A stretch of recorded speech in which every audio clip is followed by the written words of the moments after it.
Audiolivro Patriarcas e Profetas na linguagem de hoje. Capítulo 37. O fracasso de Moisés. A corrente de águas vivas que serviu para refrescar Israel no deserto fluiu primeiramente da rocha que Moisés feriu em Horebe. Em todas as suas peregrinações, onde quer que houvesse necessidade, um milagre fazia a água jorrar ao lado do acampamento. Era Cristo que proporcionava a refrescante corrente de água para Israel. E beberam da mesma bebida espiritual, pois a bebiam da rocha espiritual que os acompanhava, e essa rocha era Cristo. 1 Coríntios 10, versículo 4. Ele era a fonte de todas as bênçãos físicas e espirituais. Não tiveram sede quando ele os conduziu através dos desertos. Ele fez a água fluir da rocha para eles. Fendeu a rocha e a água jorrou. Isaías 48, versículo 21. E jorrou água, que escorreu como um rio pelo deserto. Salmos 105, versículo 41. Assim como águas vivificantes fluíam da rocha ferida, também Cristo, castigado por Deus, traspassado por causa das nossas transgressões, esmagado por causa de nossas iniquidades, Isaías 53, versículo 4 e 5, a torrente de salvação flui em favor de uma raça perdida. Da mesma forma que a rocha foi ferida uma vez, assim também Cristo foi oferecido em sacrifício uma única vez, para tirar os pecados de muitos. Hebreus 9, versículo 28. Nosso Salvador não deveria ser sacrificado uma segunda vez. Para aqueles que buscam as bênçãos de sua graça, é necessário somente pedi-las em nome de Jesus. Então fluirá novamente o sangue doador da vida, simbolizado pela água viva que fluía para Israel. Pouco antes de os hebreus chegarem a Cádiz, a corrente viva que por tantos anos jorrou ao lado do acampamento secou. O Senhor iria prová-los para ver se confiariam em sua providência ou revelariam a mesma incredulidade de seus antepassados. Eles já podiam avistar as colinas de Canaã. Estavam a uma pequena distância de Edom, o caminho pelo qual deveriam ir a Canaã. Deus deu a direção a Moisés.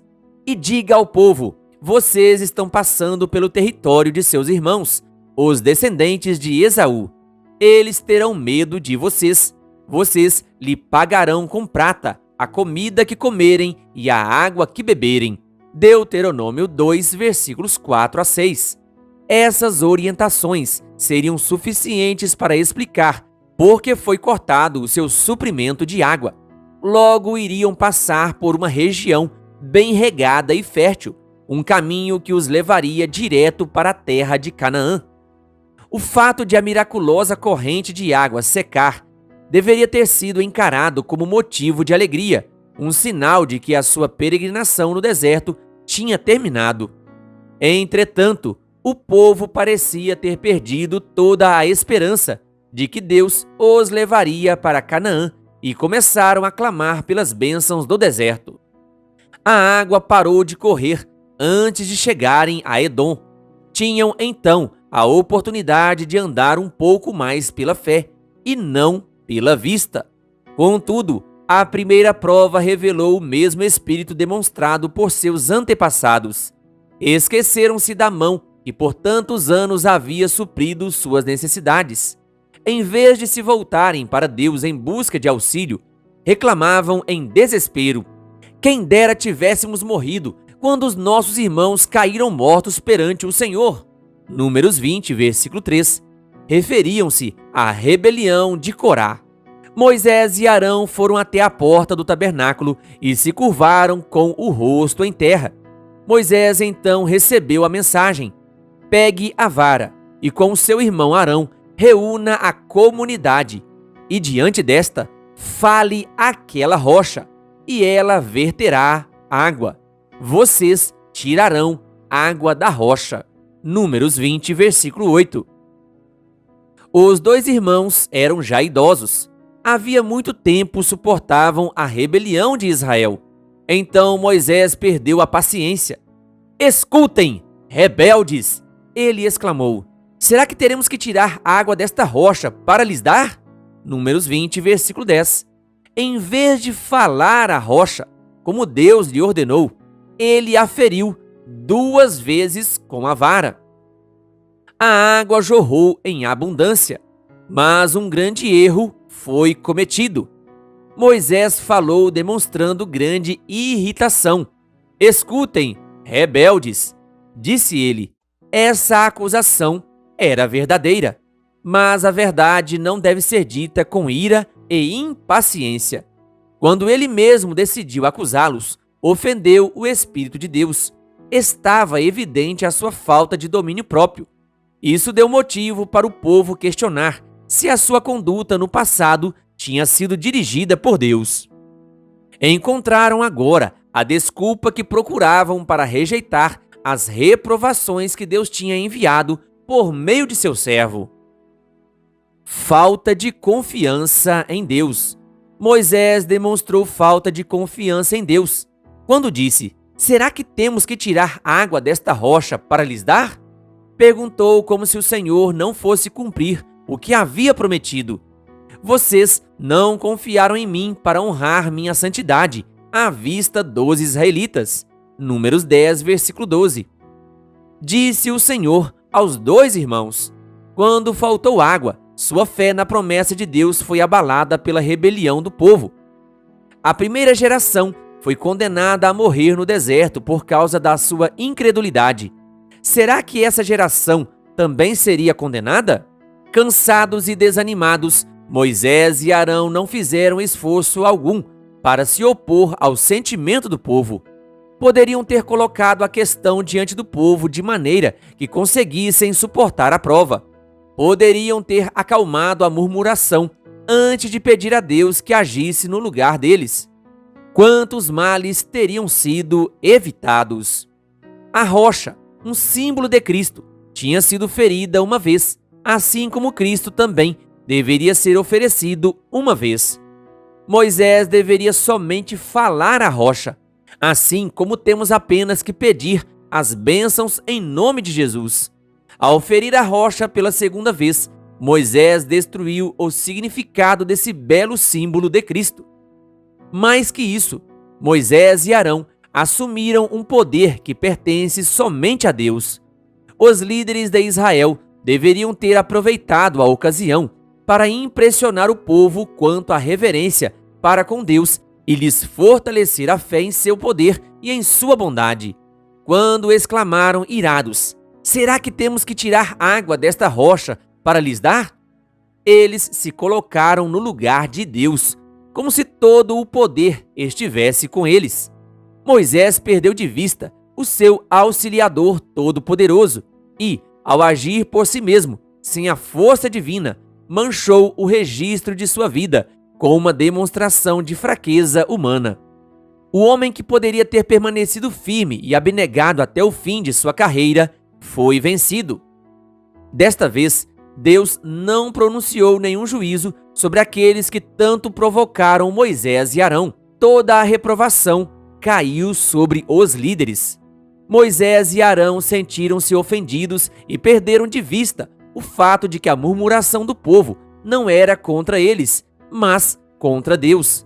Ao olharem para si mesmos, caíram no pecado sem perceber e não conseguiram levar as pessoas a ver a grande ofensa que tinham cometido contra Deus.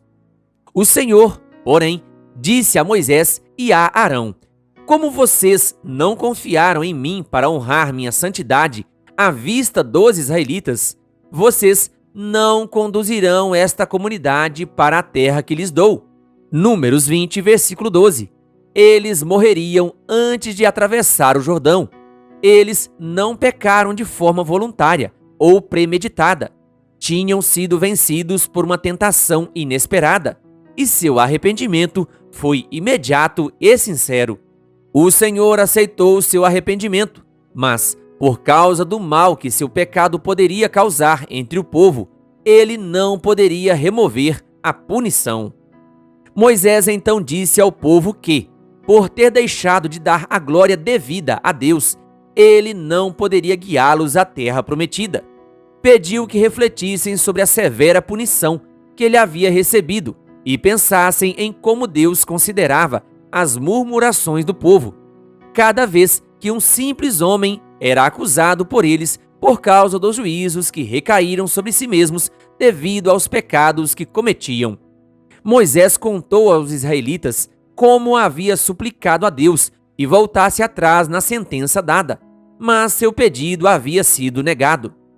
Em todas as suas jornadas, ao se queixarem das dificuldades pelo caminho, Moisés dizia a eles: as suas murmurações não são contra nós, e sim contra o Senhor. Não fui eu, mas sim Deus, que os libertou. Com as palavras precipitadas, será que teremos que tirar água? Moisés praticamente admitiu as acusações feitas pelo povo. Portanto, seu erro foi confirmá-los em sua incredulidade e justificar suas murmurações. O Senhor tiraria para sempre essa impressão de sua mente, impedindo Moisés de entrar na terra prometida. Ali estava a prova definitiva de que seu líder não era Moisés, mas o poderoso anjo de quem o Senhor disse: eis que envio um anjo à frente de vocês, para protegê-los por todo o caminho e fazê-los chegar ao lugar que preparei. Prestem atenção e ouçam o que ele diz, pois nele está o meu nome. Êxodo 23, versículos 20 e 21. Deus não age com parcialidade. Todavia, por causa de vocês, o Senhor irou-se contra mim. Deuteronômio 3, versículo 26. Disse Moisés: toda a congregação sabia da transgressão. Se Deus a tivesse passado por alto, o povo teria pensado que a impaciência de um líder, sob grande provocação, poderia ser desculpada. Quando foi declarado que Moisés e Arão não poderiam entrar em Canaã por causa daquele único pecado, o povo entendeu que Deus não age com parcialidade. Nos tempos futuros, todos deveriam ver que o Deus do céu é imparcial e jamais justifica o pecado. A bondade e o amor de Deus o movem a lidar com o pecado como um mal que é fatal à paz e felicidade do universo. Deus perdoou o povo por transgressões maiores, mas não poderia proceder da mesma forma com o pecado dos líderes e dos liderados. Moisés tinha sido honrado por ele acima de qualquer outra pessoa na terra. O fato de ter sido abençoado com tão grande luz e conhecimento tornava o seu pecado ainda mais grave. A fidelidade do passado não anula um ato errado sequer. Maior luz e maiores privilégios recebidos somente tornam a falta menos desculpável e a punição mais severa. O pecado de Moisés foi um pecado comum. O salmista diz que ele falou sem refletir.